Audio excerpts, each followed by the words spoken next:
Remember in my Constitutional Cop Watch 15 video where Deputy Willett said this? Would you comply with that order? I can't give any statements on camera about that, man. I can't answer that question. You can't answer that question? No, sir, I cannot. Well, that's new. Yeah, that is it's actually part of our policy. We can't give statements on that, so. You can't give statements on it? No, sir. Then Deputy Cobb said this. Would you comply with that order? No comment. No comment? Thank you. Then I submitted a bunch of open records requests and received a copy of the email Colonel Crafton sent out to the whole department like this. Then, at the end of that video in the narration, I also said this. I'm certain the following questions aren't a violation of their alleged prohibiting policy. Laughable in my opinion, but we'll go with that as being true for the purposes of my new questions. 1. Do you believe you have an oath to uphold and defend the U.S. Constitution? Now fast forward to the point of this video. I found Cobb sitting in his car at the Sheriff's Department. I thought it was a good time to test out my new question and my theory, and see if Cobb, whom allegedly took an oath to the Constitution of the United States and Kentucky, would acknowledge his oath.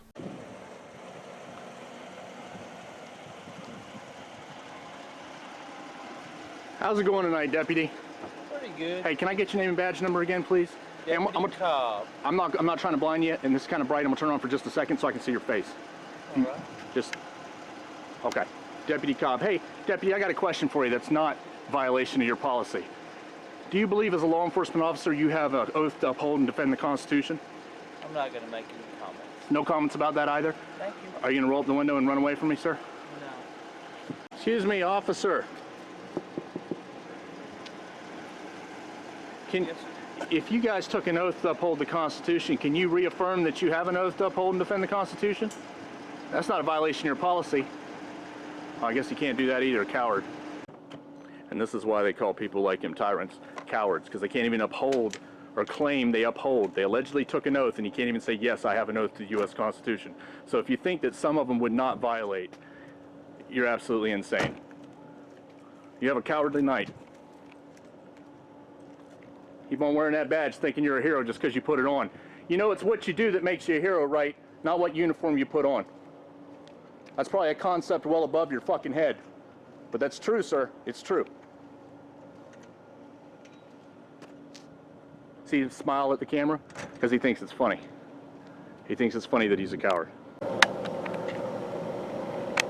Even if you believe that the policy prohibits speaking about refusal to comply with an unconstitutional order, and I've already explained why I don't believe that in a previous video, or speaking about some future hypothetical scenario, it certainly does not prohibit a deputy from reaffirming and admitting he has an oath to those documents, and thus to we the people, and as such, refusal to even answer that seems suspect, unaccountable, dishonorable, and very revealing to me, both about the deputy and the Sheriff's Department.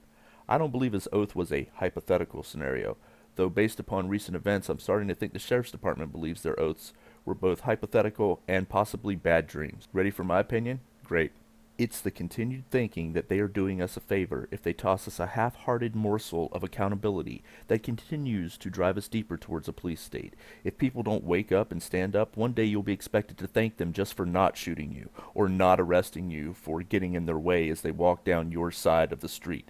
If we don't stop letting them treat us as if we are the ones always accountable to them, while not forcing them to acknowledge and be accountable to us, to we the people, eventually they'll all treat us like some of them already treat us, and see us as the enemy. Too many of them already are the enemy of the people, and unaccountable.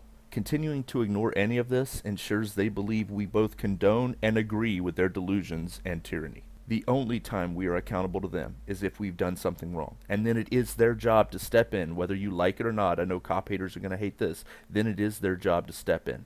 Until then, they are supposed to be public servants, not public masters. And some of them are too fucking stupid to grasp that concept.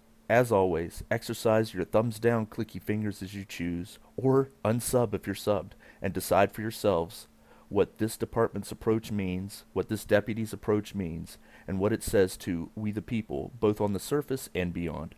Oh, I also haven't forgotten about you two, Deputy Harmon and Deputy Daniels, if you happen to watch this, nor your lying, fleeing, dishonor, disrespect, and unaccountability. It's still being edited, gentlemen. I'll see you later. Anyway, I have my opinions, but I am open-minded to adaptation or alteration of them should new intel or information come to light.